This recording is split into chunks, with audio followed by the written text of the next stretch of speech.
Hello, everybody. Welcome to the Smoko podcast. My name is Alexis Armstrong. Nice to meet you. The Smoko podcast is the place to celebrate and highlight women working within STEM and trade occupations. So please come join us, tune in, take a break. We're on Smoko. It is so lovely today to have a special guest, Dr. Sophie Hines. Dr. Hines is a climate scientist and paleoceanographer. She is an assistant scientist at the Hole Oceanographic Institute, the WHOI, and she is part of the marine chemistry and geochemistry department. She has created and now leads the Hines Lab.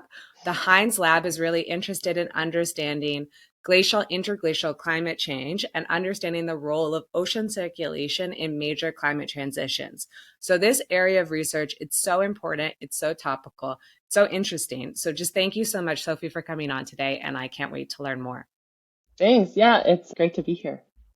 It's an honor. And I know everyone's going to be really interested to learn more about climate change and climate science because it's something that is so topical, but maybe they don't really understand yet. So I can't wait to kind of dive into your research. But before we go into that, Sophie, the first question, and this is probably one of my favorite questions to ask anybody who works in geosciences, is how the hell did you end up in geosciences? Because I don't think many people, when they're a kid, they're like, you know what, I know what a paleoceanographer is, number one. Yeah. And number two, like that's going to be me. I'm going to be a paleoceanographer. So could you walk through? I know you started your career early on as a pure chemist, doing your BA at Carleton in chemistry. You then did your PhD at Caltech in geochemistry before a fellowship at Lamont, and now working in the specialty of paleoceanography. Could you kind of walk through how you went from chemistry to paleoceanography? Yeah. So I was sort of one of those kids who was really into science, like from a young age. So I, liked all sorts of different types of science. And I remember when I was like in high school, I was like worried about how I was going to choose like what kind of science I was going to do because I Yeah. was like, oh, biology is really cool and like physics is cool and chemistry is cool and like how am I ever going to figure out like what I Which one? actually want to do? Yeah, and Mm-hmm. so that was sort of like when I was coming up, that was like I really liked all different types of science and but I also really liked the outdoors and I spent a lot of Mm-hmm. time outside as a kid and like going hiking and camping with my family and so like that was also really important to me. I cared a lot about like the climate and I was sort of interested in trying to understand the climate and climate change and like incorporating that into what I did. And so I sort of came came at it from like that angle. So when I was in college, there are a couple of classes that were offered actually through the chemistry department on like different sort of aspects of climate science. And so that was kind of where I got a little bit of an introduction. I remember one of my chemistry professors taught a class on like abrupt climate change, and that was the Oh, first time cool. I'd ever like heard about this. And Yeah. we looked at like ice core records and you can see these like really abrupt changes in temperature that are recorded in like the Greenland ice core, and we talked about like what is causing this and what are the Mm-hmm. time scales over which these changes are happening. That was sort of my first introduction into like actual climate science. And then sort of funny story about like getting more into paleoceanography. So at Carleton College, the chemistry major. So I sort of ended up that Carleton has a big geology department, and I Mm. was trying to decide between whether I wanted to do geology or chemistry, and I ended up deciding to major in chemistry, partially just because I thought that that would like give me more options in terms of deciding what I actually wanted to focus on. And in the chemistry major, the sort of senior capstone project is you do a sort of group project focusing on the research of kind of contemporary chemists that are doing different types of chemistry. And so Oh, what happens cool. is the chemistry faculty like selects, I think like 4 or 5 different people that will be like focused scientists. And Oh, then the amazing. chemistry Yeah. majors can like choose who they want to research, and like you get together as a group and you read this person's papers, and then they end up coming to Carleton and you get to meet them and talk to them and like, Whoa. ask them all the questions that you Yeah. have about their research, and they give a little presentation. And so when I was a senior, one of the chemists that was selected was Jess Adkins. Oh. And he's the Yeah. person who then I ended up going to do my PhD with. So Yeah. I was in the research group that was looking at Jess Adkins' research. And so he's a geochemist at Caltech, and he has done a lot of research using deep sea corals to Mm-hmm. look at changes in ocean circulation in the past. And like, our group, we didn't know much about this at all. So it was like, it's funny looking back at like all the Yeah. questions that we had that like now to me seems so basic, but like we had no framework for understanding this. And so we just like dove right in and we're like reading these papers. And then Jess came to visit, and sort of during this time period, I started applying to schools, and I applied to Caltech, and I like got accepted into the program. So like Mm-hmm. while we were still doing our senior project at Carleton, I went to visit Caltech and like got to meet Jess Oh my and sort goodness. of tour campus, and then he came to Carleton and met the rest of the group and talked about his research. And I sort of, you know, I wasn't completely decided, but it was kind of Mm-hmm. like a done deal at that point that I was going Okay. to end up going to Carleton and like working with him and learning Yeah. more about this topic. And so it was sort of an interesting journey to get there. And it's funny, like looking back, I remember like being in high school, and one of my high school friends, her mom was like a famous like biologist at MIT, and I Oh, remember very talking cool. with her one time about like, how did you get into the research that you do? Like, I'm Yeah. so like, how am I going to figure out what I want to like, what kind of science I want to do? And I remember that she sort of told me like, well, I was just doing this one thing, and then I kind of got involved in this other project, and you sort of like wend your Mm-hmm. way, and then eventually I'm like doing what I do. And it was like very much like more happenstance than like a Yeah. deliberate path. And I remember feeling at the time like this is such an unsatisfying answer because Yeah, you're I like, was here I screw am in you, high school. lady. Yeah, I was you're like, like, yeah, like I was like, how am I ever gonna figure this out? And like here's like this person who's like so successful, and like, oh, Yeah. she's gonna like give me the secret, and like her secret was like, it just kind of worked out.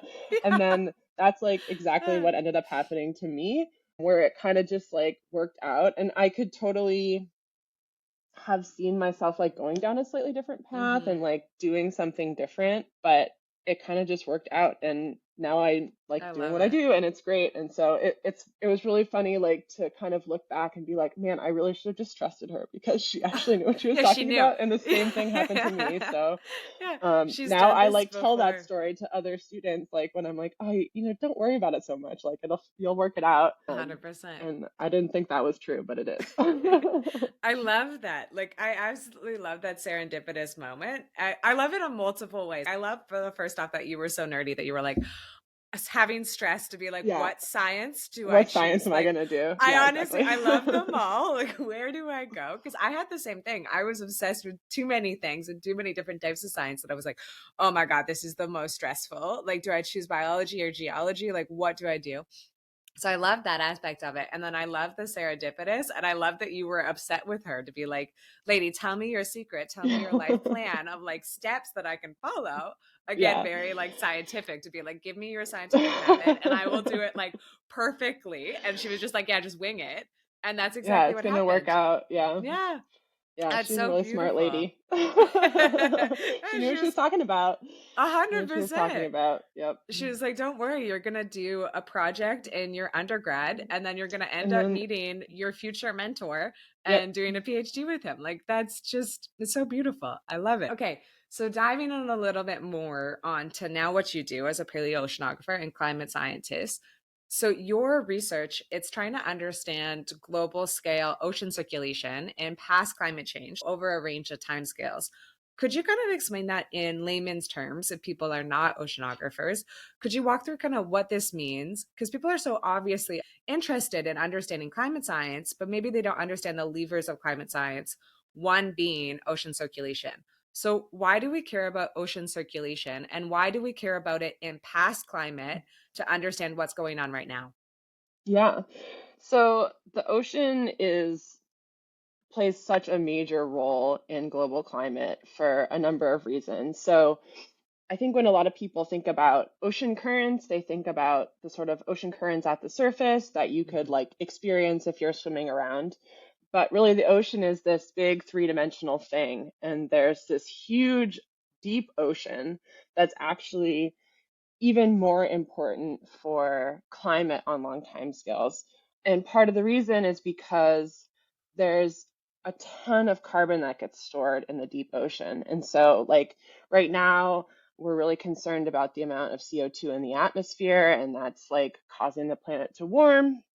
But actually, if you think about the amount of carbon that's in the atmosphere, and like even if you kind of take away the sort of anthropogenic Hmm. CO2 emissions, like thinking about the sort of natural Earth system, there's basically a similar amount of carbon in the atmosphere and in the surface ocean.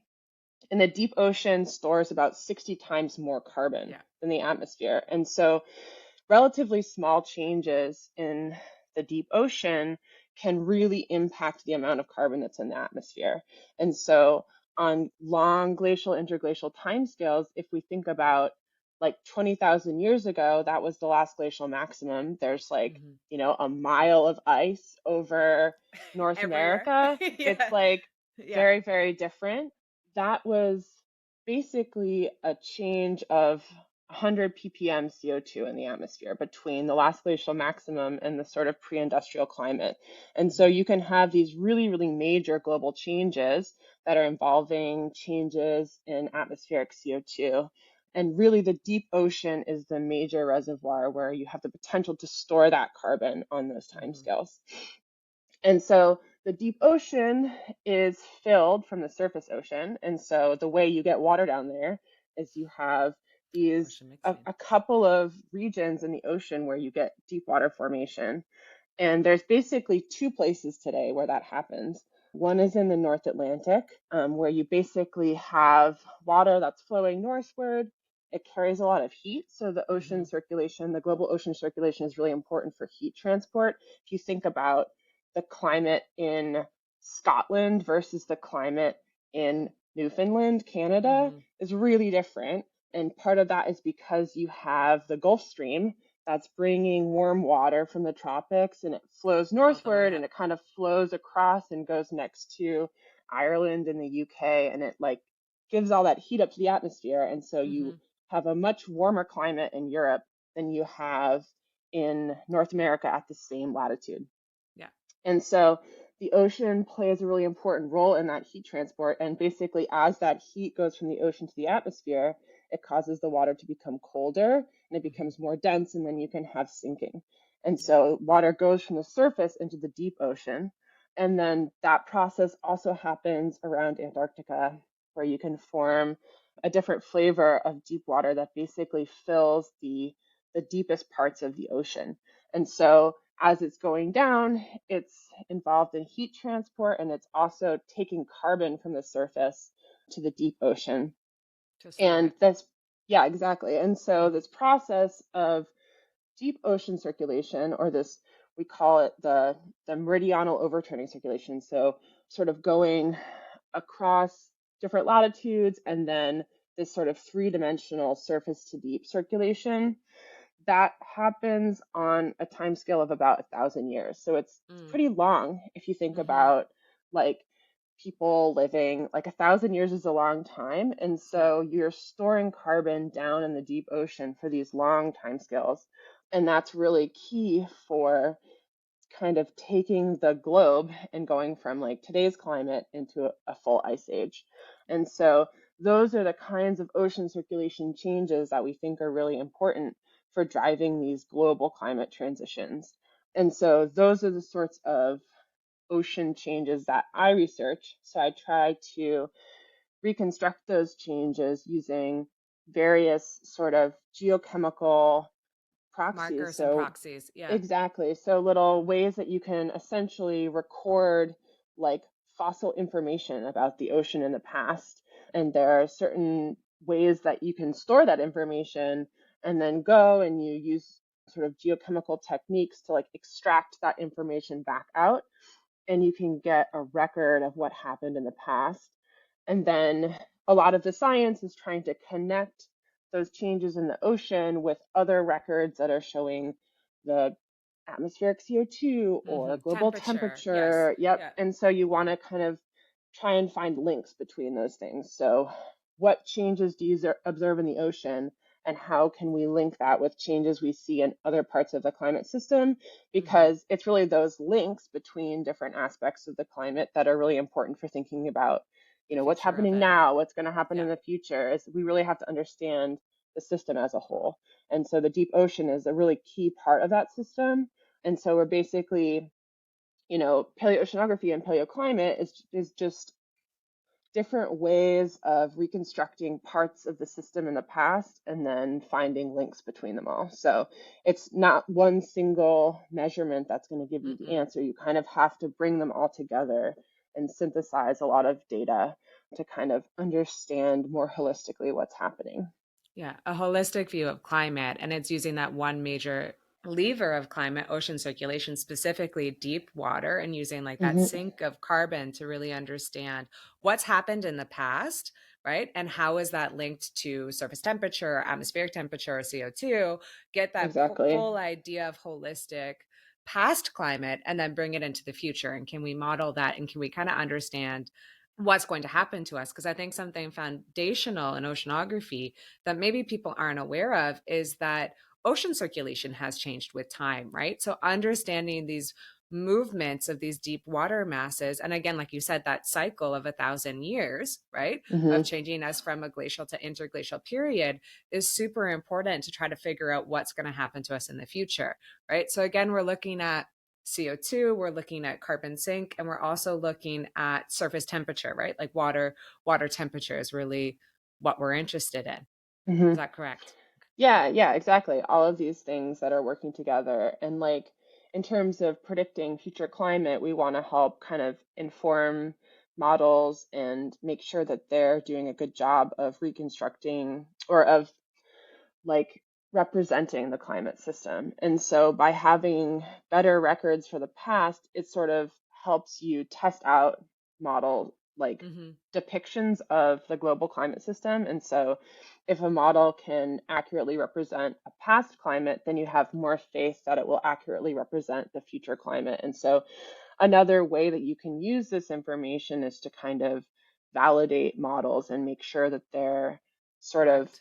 accurately representing things so that when you try and then push it into the future and predict what's going to happen, you have more faith that it's like going to be giving you the right answer because it's sort of has the fundamental interactions modeled correctly.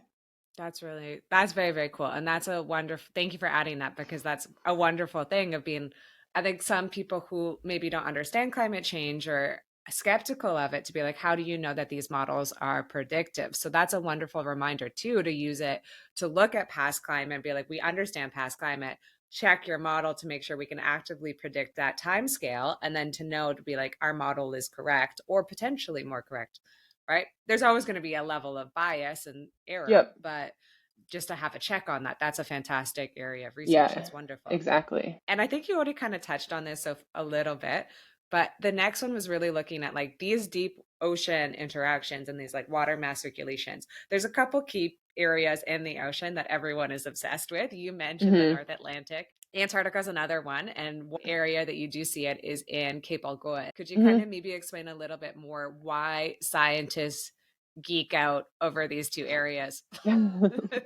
Yeah. So these are two places that you just mentioned are also two recent IODP cruises that I was participating in. We're kind of studying these two regions. So the sort of Agulhas region south of Africa is where you have this major surface current that's bringing a lot of warm water from the Indian Ocean, and it basically flows along the sort of southeastern part of Africa. And then when it hits the tip of South Africa, it sort of folds back on itself and joins the Antarctic circumpolar current, which is this major ocean Mm-hmm. current that flows around Antarctica. And when it does that, it's called the Agulhas retroflexion. it sheds off these eddy rings into the Atlantic Ocean, and that's a major way that salt is basically delivered into the Atlantic Ocean because the source water for the Agulhas Current is this warm, salty Mm-hmm. water from the Indian Ocean. And so scientists think that on longer time scales, the sort of amount of this water that's getting into the Atlantic has changed so that under certain climates, under maybe a glacial climate, you have less of this salty water coming into the Atlantic, or sort of during the ends of ice ages, you can have changes in the amount of this Agulhas leakage, is what it's called. Mm-hmm. And because it's delivering this salty water into the Atlantic, it can basically impact the density of sort of the feed water to the North Atlantic. And so I mentioned that you have deep water that forms in the North Atlantic. And the reason that it's able to become dense enough to sink is Mm-hmm. partially because it's giving its heat up to the atmosphere. Yeah. And it's partially because it's also quite salty. And so the amount of salt that you're putting into the Atlantic Ocean can then impact the amount of salt that you have in that sort of feed water to make it dense enough to sink. And so if you have more of this Agulhas leakage, you could sort of create more dense water in the North Atlantic and kind of trigger a more intense deep water circulation, which then Mm-hmm. would have other kind of global Effects. implications. Yeah. Exactly. And so all of these things are linked together. So if you have a change in one part of the system, if you sort of trigger more deep water formation, you're also triggering sort of more heat transport to the north. And so that will have other impacts on climate. Mm-hmm. And so part of that research expedition was trying to understand the history of this current and sort of connect it to these like global ocean circulation changes and over like glacial interglacial climate scales. And so, it ties into this sort of key region in the North Atlantic. So there's these connections between the North and the South, and that's kind of ubiquitous in the climate system that you have these global interconnections between the Global water and linkages. Yeah. exactly.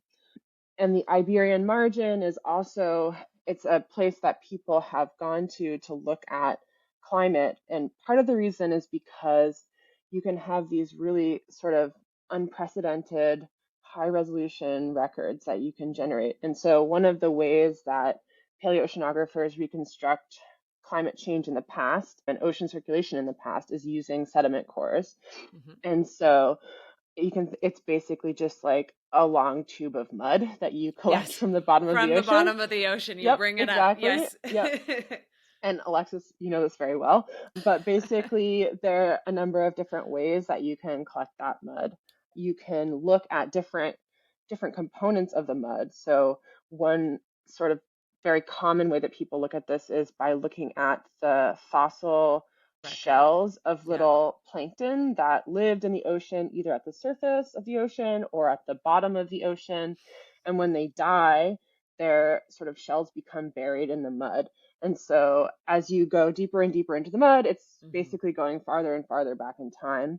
And so by picking out these little shells and measuring different aspects of their geochemistry, you can basically extract information about the ocean going back in time.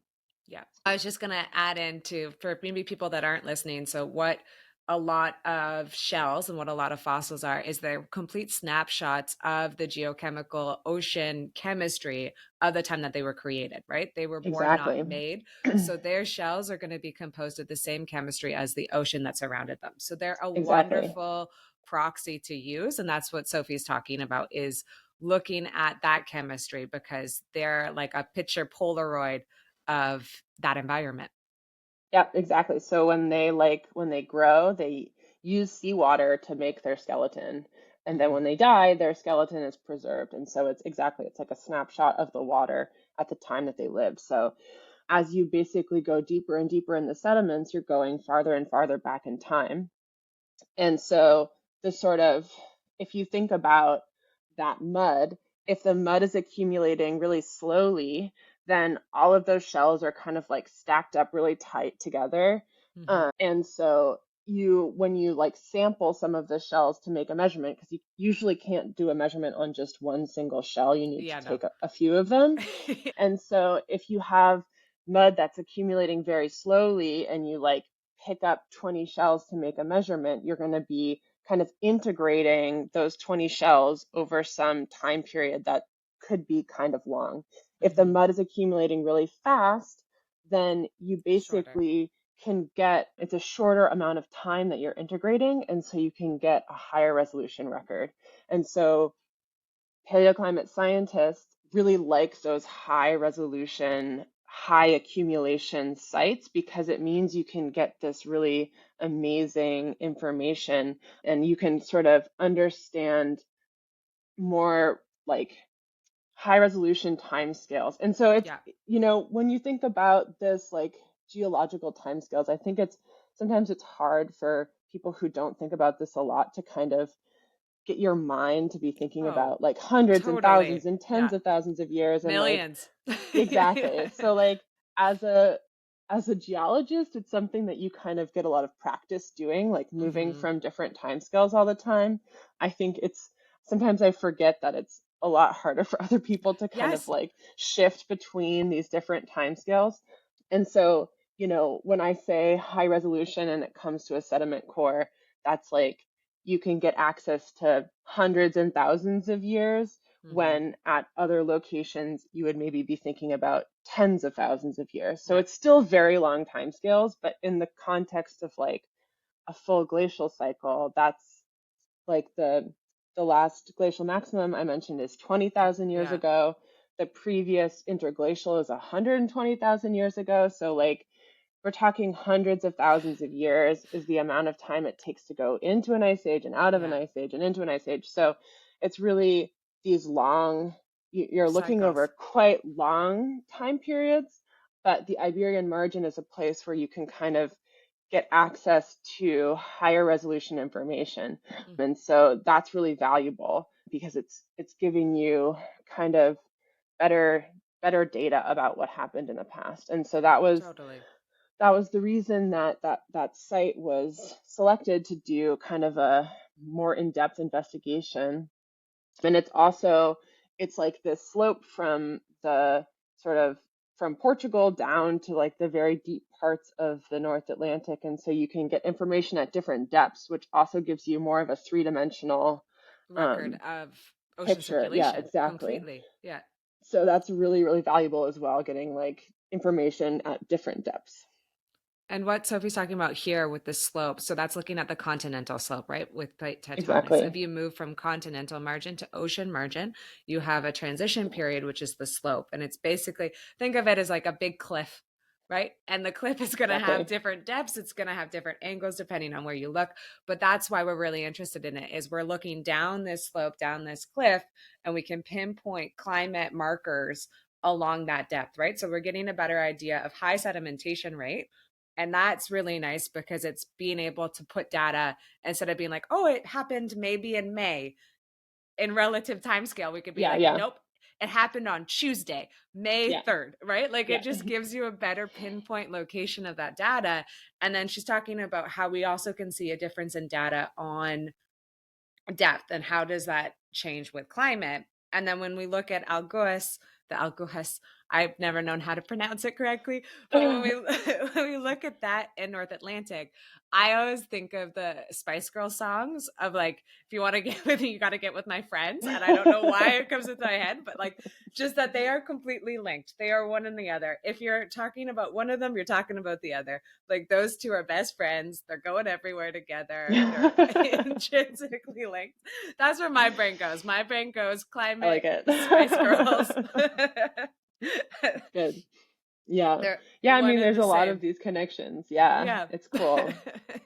We talked a little bit about like using fossil records as indication of past climate. And there's one kind of marker that scientists love. I know you love as well, of neodymium. You Hmm. explain what that marker is and why we're interested in it, why we're excited about it. Yeah, so it's one of the geochemical tools that we have for looking at sort of ocean circulation and deep ocean circulation on these long time scales.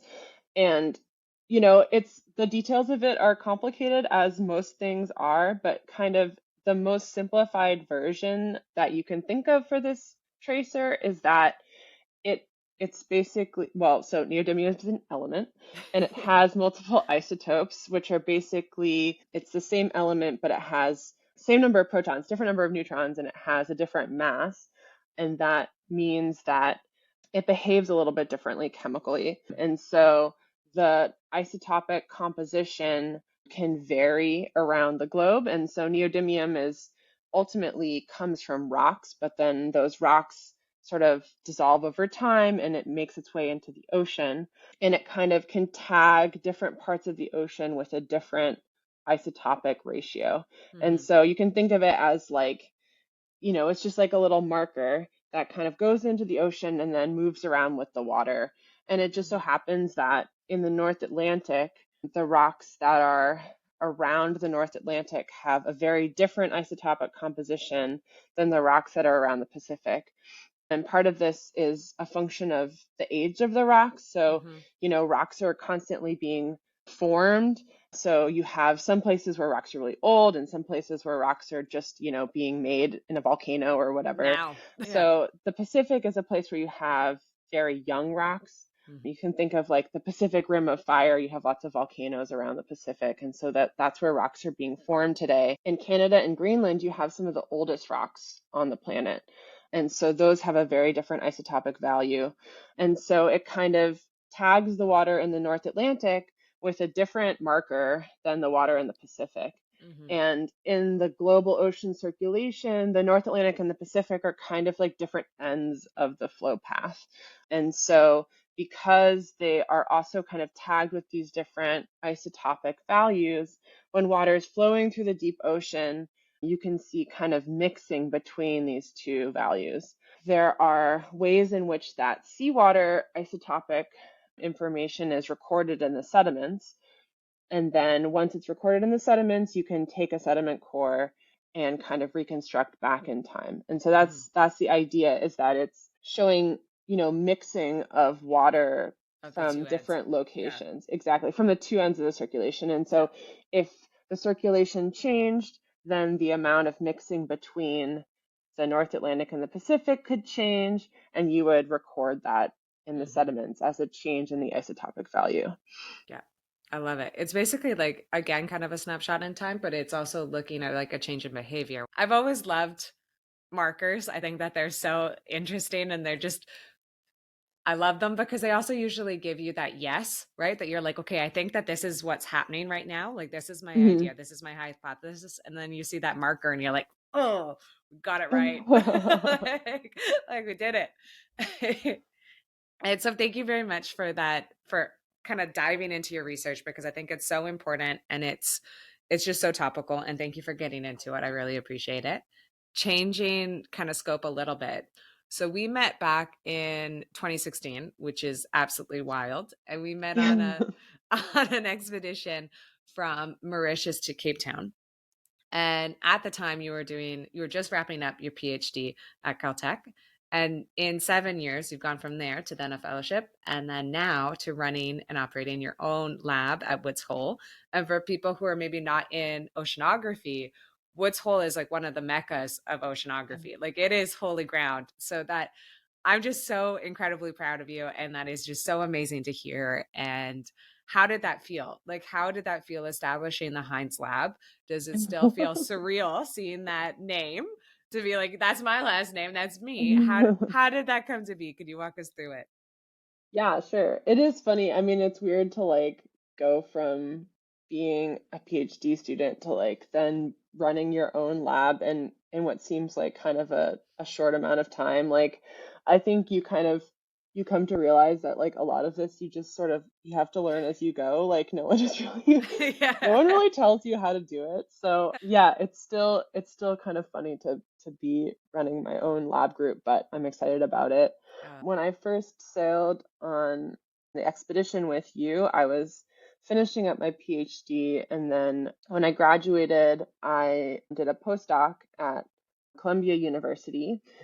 That was based on the work that we did on the expedition, and so it was a really cool opportunity for me to get to go on that cruise as a grad student. It was the first time that I had gotten to go to sea. It was something that I really wanted to do, and I also met Sydney Hemming, who was Yeah. one of the co-chief scientists of the expedition, and she was one of my postdoc supervisors. And so when I was at sea, I was starting to think about where I wanted to go and what I wanted to do for my postdoc. And Colombia is another very, very like Mm-hmm. amazing place to Yes. do climate scientist or do climate science. It's one of these like Meccas as well. institutions that Yeah. has exactly that has like tons of people doing this sort of research. And so that was a place that I was really interested in going to do a postdoc, especially because when I was in grad school, my advisor was basically the only person doing like the kind of paleoceanography that I do. So there were some Mm-hmm. other scientists at Caltech who did climate science, but a lot of them worked on different time scales Yeah. and sort of looking at the evolution of Earth history in different ways. And Mm-hmm. so there weren't other people who were kind of thinking about glacial cycles, like how does Yeah. the Earth get into an ice age and get out of an ice How age does it leave and it? Yeah. exactly. And so that was I mean, I really liked my experience at Caltech, but I was interested in going somewhere for a postdoc where there were lots of other scientists that were thinking about different That's all aspects of you that do. problem. Yeah, this is like Yeah. this is the specialty of it is Yeah. interglacial. Yeah. And like, it was really cool to be able to be in a place where then I was surrounded by a lot of students and other postdocs who are all thinking about this problem. So I had more people to talk with about, the science that I was doing.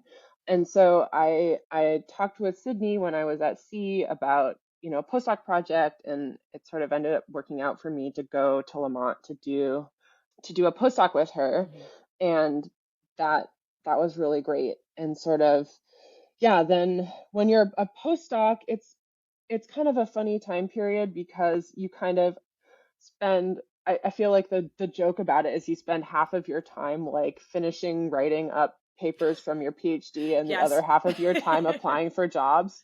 Um, It's like this weird so transition. You're like, I yeah, swear yeah, I'm yeah, here to actually yeah. do work.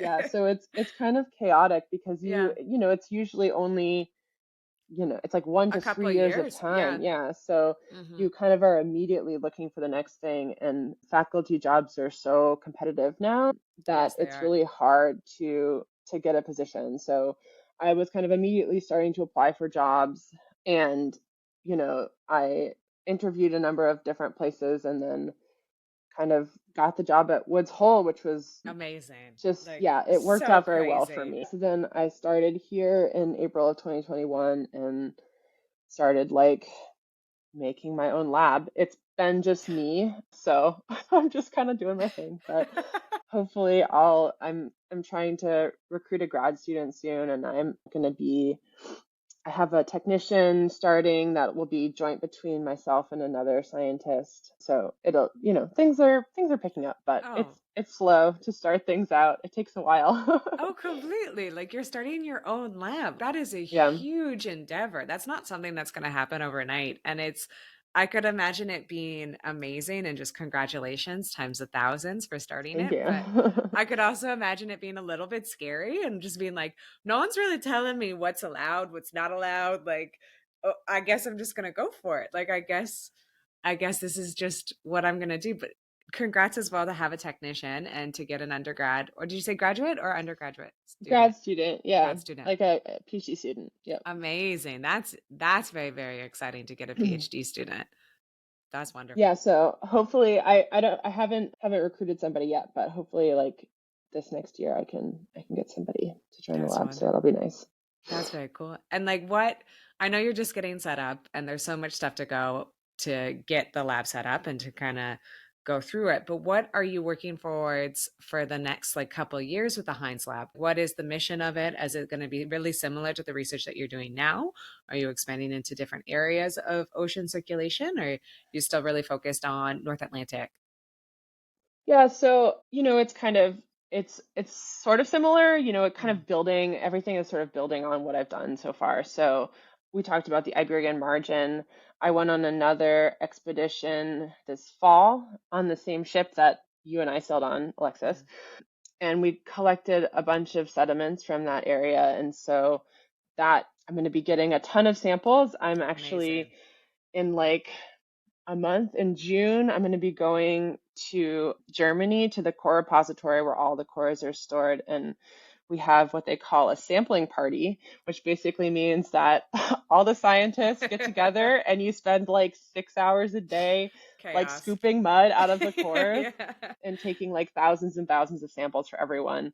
And so it's kind of like a team effort to basically get all of the samples that all the scientists need to do their kind of post expedition research. And some of those samples will come back to me. I'm, excited to work on that stuff, and I'll be doing similar measurements to what I was doing in the sort of Agulhas Current region. So using neodymium isotopes to reconstruct changes in ocean circulation and looking at these sort of glacial interglacial climate changes. The great thing about the Iberian margin, as we discussed, because there are cores at different depths, you can get this kind of 3D information about changes in circulation. And so that's kind of the plan, to look at changes in circulation over different depths to see like what the deep water is doing over time at different depths. And so that's kind of a really, really powerful way of looking at ocean circulation in the past. So that's something I'm really excited about.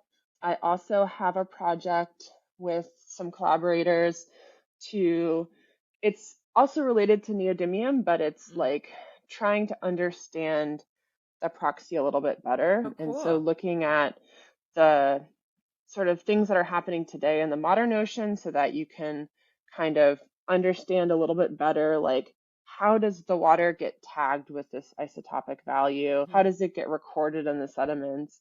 Are there like modifications that are happening which could maybe alter the information? So like you want to know that, like, in the ideal world, you just have like this tag that magically appears and then it gets perfectly recorded in the sediment. And like, it's never that simple. So I have a project. We're going to be going on a cruise to the Labrador Sea. Oh, cool. And that's fantastic. Measuring seawater and taking sort of short sediment cores to look just at the upper part of the sediment so that we can understand like exchanges between the sediment and the seawater, how information is being recorded in the sediments. This is the project that I have a student, or that I'm trying to get a student to come work on.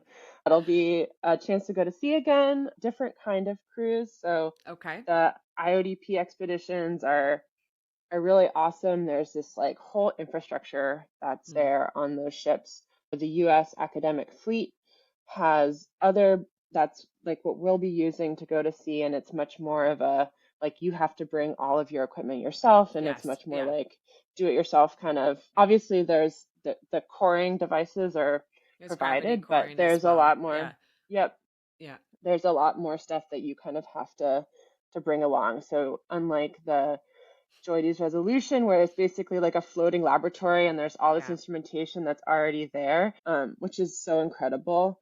For most of the ships that people use, you kind of have to bring all the equipment yourself. So that'll be different. I'm both excited and scared to be like leading a cruise myself with some collaborators, but it'll be like, on our shoulders to make sure things are successful. So that's kind of scary, but exciting at the same time. Oh, you're going to do fantastic. You know what to do. Like, this isn't your first rodeo.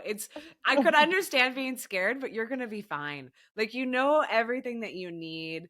And like, yes, things are going to get broken. Things are going to happen, but you'll be fine. Like, you're going to be okay. It's going to be so exciting.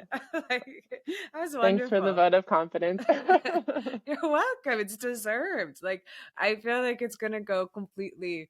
Well, I'm not going to say completely without a hitch because it's field work and we all know what happens. There'll definitely be hitches. Everything's going to be completely fine. Like, you just know, but it's just really exciting to hear. And maybe to explain again, if people aren't in oceanography, like, explain what we've been mentioning cryptically of the IODP and the WHOI's resolution. The boat that we met on is the JR is a deep sea drilling vessel, part of the International Ocean Discovery Program, which is a program that's been going on since the 60s. It's had many different names, of deep sea drill program, and then ODP, and then IODP. And it's basically an international organization that does sediment drilling and drill core. We also do some hard rock as well. Deep sea drill core around the world. And it basically takes a long-term record of ocean sediments and hard rock throughout time at different locations, right? And so that sediment and all of those cores that come up from the JR, it's this long-term open repository of information where scientists from all around the world can do their own research on this material. So it's a fantastic record of climate and of ocean science. And what Sophie just mentioned, the repository in Bremen, that is one location. So there's one location in Japan, one in Texas, and one in Germany, which is this open public database of marine sediment and hard rock. And that is what a lot of scientists look at. And when she's talking about a sampling party that she's about to go do, it's complete Party. it's complete chaos. Like, it's just everyone with little flags trying to put it on the rocks to be like, nope, that's mine. I want that little layer of clay.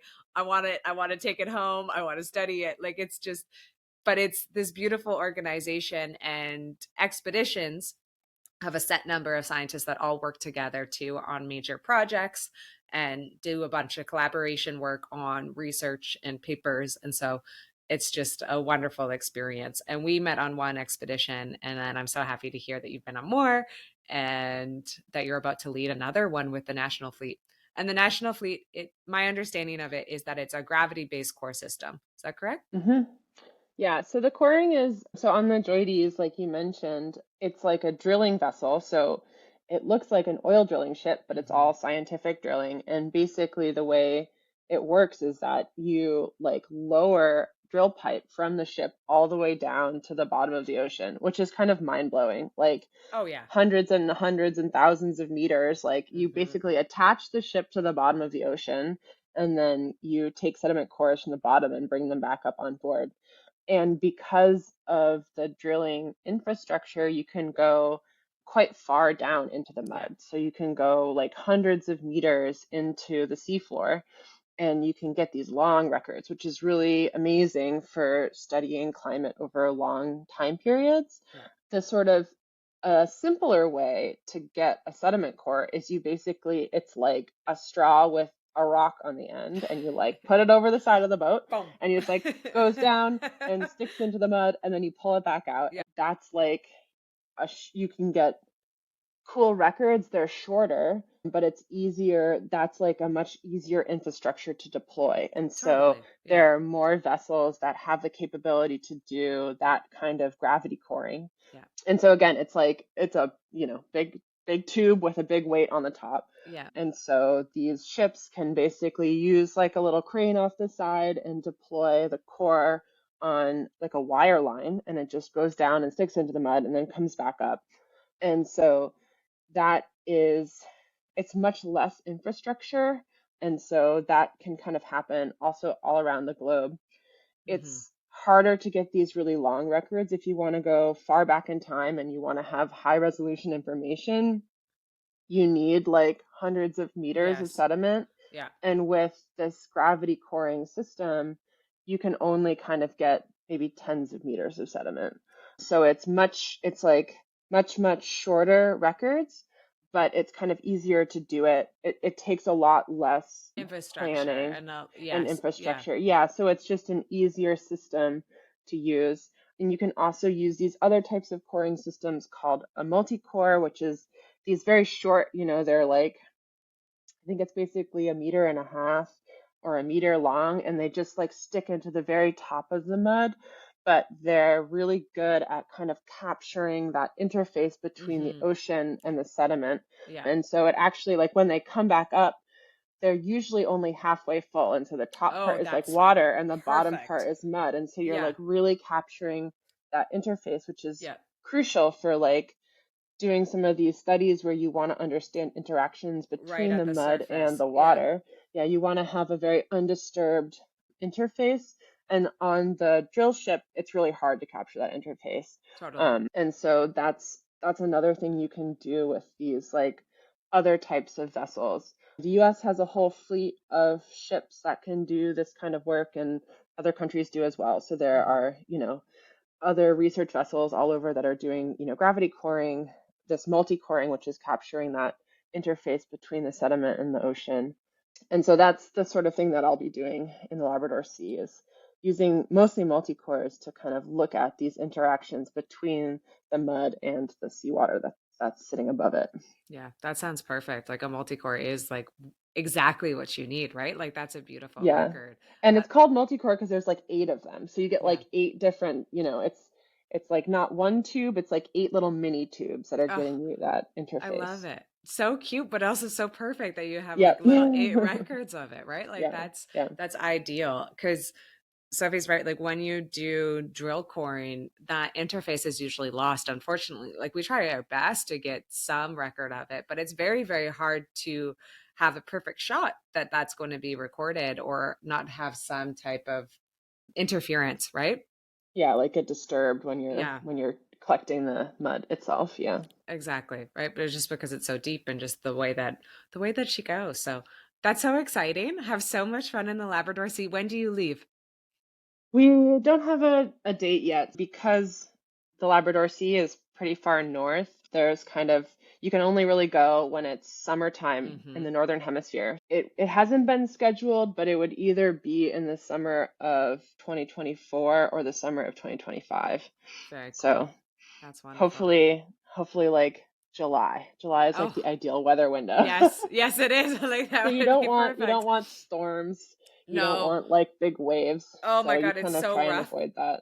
Yeah. Yeah, that's a very rough area of sea. Like that is a very green Yeah. expedition. You know what I mean? Like, yeah, July would be perfect. Fingers crossed it's 24. That would be amazing, but also 25 is fantastic. Where would you leave Mhm. from? Would you leave from Woods Hole? Probably Woods Hole. The sort of ship that is the workhorse in the North Atlantic is the RV Neil Armstrong, which is out Mm, of Woods Hole. It does a lot of expeditions in the Labrador Sea, but because it has so many different things that it's doing, it's kind of oversubscribed, which is why the cruise might get pushed back a year. So there's folks that like do all the scheduling of the US mm, ships. So they like all of the projects that are funded. They kind of have to like mesh them all together and like schedule the ships so that each project has different time windows when yeah, they yes, need to go completely. out, talking with the National Science Foundation and figuring out like, what are the priorities if they don't have Hmm. enough time to do everything, which cruises are going to go out and which are going to get bumped another year. What are the So main ones it's of that year? Yeah. exactly. And so there are some that are like these recurring expeditions for like, you know, Monitoring. Yeah. yeah, exactly. So there are a number of like time series that are like Hmm. looking at ocean properties. There are these mooring arrays that are measuring, basically it's like a buoy with instruments on it. I And so love the they're like, buoy systems. I yeah, always nerd out. Like they're one of my favorite things in the entire world, I think, yeah, is like yeah. all of the buoys and all of that data that they're collecting constantly. Sorry, keep It's going. amazing. Yeah, yeah, yeah. So there are these different arrays of buoys that are like deployed in the ocean and they're constantly monitoring the ocean, you know, the properties of the seawater. A lot of these are used by physical oceanographers Hmm. to study the currents and look at like really high resolution information. So there's a number of these mooring arrays that are in the North Atlantic because of the fact that there are these ongoing time series. Those kind of get priority. So we might Yeah. get bumped a year. Uh, but that's Unfortunately, yeah. okay. They're Yeah. important. I think it's for a good cause, I guess. I guess it's for a good cause, I those guess. buoys. I guess it's fine. Like, I love the little buoys too, because like it is, like you said, like a lot of it's like physical oceanography and like atmospheric science is tied into this data that they're collecting. But I love that you can usually like check into the buoys to be like, what's buoy number like Uh-huh. 5,328 doing today? And like, I kind of feel like it's almost like a Wall-E robot, right? Like these like Hmm. cutesy little buoys across like in the Pacific all the way up to be like, Yeah. okay, how are you doing today? Like, are you a little bit colder? Are you a little bit warmer? Like, how's the wind Yeah. treating you? I just find them so cute. I think Yeah. they're very, very cute record keepers. Yeah. There are a lot of people at WHOI that work on this stuff, and so Mm. every once in a while we'll get like an an email to campus being like, this buoy washed up and like someone is wondering if it belongs to someone at WHOI, and they'll like send a photo of like some buoy that like like came loose Yeah. and was like floating around, and like some fisherman like took a photo of it and was like, "Does this belong to you guys?" So those are always kind of funny emails to get, like someone's Mm. like buoy became unmoored and is like floating like It's like a adrift on lost the dog. ocean. Yeah, Yeah, exactly. exactly. It's just like, what are these hooligans at Woods Hole doing? You guys lost another one, man. Like, it's Another just buoy. Yeah. another buoy gone. My next one's up because we're almost at time, but I just wanted to kind of ask because this might be like a wonderful podcast to listen to or an episode to listen to if you're just starting as an oceanographer. Say you're just starting as a climate scientist. Is there anything in your career that's really surprised you? Like something that sticks with you that maybe when you first started, you didn't know. And then now that you've been into it and you're running your own lab and you're running your own research programs and your own oceanographic cruises, what's something that's kind of shocked you about this industry? That's an interesting question. Yeah, I don't know. I mean, I think like the thing that I was talking about at the very beginning about like kind of my career path and how it's kind of it's like unfolded not necessarily in the way that I thought it was going to, or like I guess I think it's easy when you're starting out to look at people who have like established careers and feel like, oh, they must have like known where they were going the whole time to be able to get to that point. And I don't think that that's like really a requirement. So I think if you're starting out and you're like excited and like really passionate about sort of learning stuff and about kind of the science in general, that's the most important thing. Like being like interested and kind of learning more and always being curious about things is much more important than like knowing exactly where you want to go, because it's never really like a linear path, I don't think. And sometimes you'll kind of just happen upon something that like really catches your interest, and then you like follow that thread.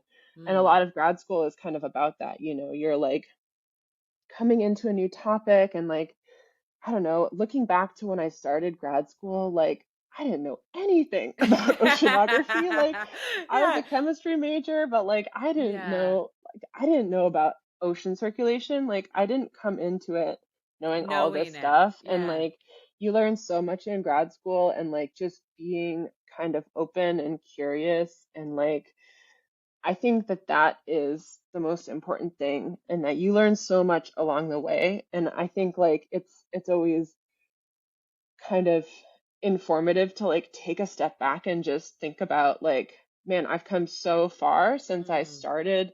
Even like, graduating college, I had, foundational information. I had taken like an intro geology class, and like Hmm. I was a chemistry major, so I knew stuff about chemistry, but like you just learn so much more as you kind of as you go on. And And so get I into think it. like yeah, it's just the like drive to learn stuff and the curiosity is kind of the most important thing. And like, I think it's good to be like resilient and adaptable Hmm. too. Like grad school is really hard. Science is really hard. Like Yeah. there's so much that like when you get a new data set, like you've done all of this work in lab to like, Yeah. maybe you like went out and collected the samples and that was hard, and then you had to measure them and that was hard. But like then you get the Yeah. data and it's like, oh shit, what does this even mean? And like Yeah, that part is totally. hard too. Like Yeah. it's like, Oh no. Yeah. you know, it Hmm. it like I think that it takes a lot of kind of perseverance Hmm. to like dig into the data and learn, and sort of, maintaining that like curiosity and like kind of holding on to like why you're excited about it in the first Yeah. place is Yeah. really important for being able to like get through the times when it's hard, because the hard times happen a lot. And it's always nice to be able to like talk to friends and Hmm. colleagues, and like I Mentors. always Yeah. find that very helpful, because like you realize that everyone is going through it too. And like it's Totally. so easy Yeah. to feel like Yeah. inadequate or like you're doing it wrong. But I think that that's kind of it's like a ubiquitous feeling and everyone feels the same way. And like, it's nice to get a reality check every once in a while and just Yes. be like, oh, you feel this way too? Like, I must be doing it okay. Like, if Yeah. everyone is feeling the same way, and like, I look at all my peers and I think, like, oh man, they're like crushing it. And then you talk to them and Geniuses. they're, Yeah. yeah, and then they feel like just as kind of Yeah. like unsure as you do, then you realize that like actually we're all doing fine. Yes, we're all okay. So yeah, I, exactly. I think that's a perfect answer, and I absolutely love that. I love that on so many levels. I love the idea of curiosity and like staying humble, but in a way to be like, hey, like you didn't really understand this a couple years ago, or like when you first started, you just had foundation. There's so much more to learn, and there's so much more to like dive into this specialty, and like you can kind of just wing it. It's going to come, follow one path, follow that curiosity and see where it leads you. And then follow that again to another area of science and another topic and specialty. So I love that part of it. But I also love that idea of like colleagues and understanding that everyone's a little bit unsure and that it is difficult. You need that curiosity because the part of research, you have no idea what you're going to run into, right? Like you have no idea problems that are going to happen. Maybe the data set doesn't look as good. Maybe the data is leading you in a complete different direction than you first started or you first thought about it. So that's something that's difficult. And I like the idea of, I think when we get taught about scientists and we see scientists in movies and in television and stuff like that, we have this idea that they're like geniuses that know everything. Instantly, it's Hmm. like matrix brain download to be like, Yep. I'm a geologist. I know everything about every single rock. And you're like, I Yeah. am basically a living timekeeping of geology. And you're like, no, that's not the case. Like every single time you're like, I don't, is it like that? Is that correct? I like that refreshing take of being like, maybe I don't really know what's going on right now. And I think that my colleagues are these like perfect super scientists and they also maybe don't really know what's going on yet, but we'll be okay. We're Yeah. all in the right direction. Yeah, and like it's, it's like you're kind of at the forefront of knowledge. Like that's what Mm. science is. You're like discovering new things that people don't know the answer to. So it's like, oh, no wonder this is hard. Like no one knows the answer. There's no right Yeah. answer. We're trying to figure it out. Like Yeah. that's literally the job. Yeah, we are literally here to figure it out and just to write it down and to be like, okay, I think it's this, and we'll see. Hmm. The next generation will come in and Yep, double they check. might disprove it or they Yeah, might say like, "Yep, good job, you did it right." exactly. We don't know. I think that's a wonderful way to end it. And thank you just so much for your time today. It was lovely to reconnect and to have you Yeah. dive into your research. It was so much fun. Yeah, thank you so much. This was really fun for me as well. Oh, good. I'm glad to hear. Okay. Well, bye, guys. Thank you very much for listening. This was the Smoko podcast, the place to celebrate and highlight women working within STEM and trade occupations. And we are joined by the lovely Dr. Sophie Hines from Woods Hole. So thank you very much again, Sophie, and we will see you next week. Bye bye. Ta Bye. ta.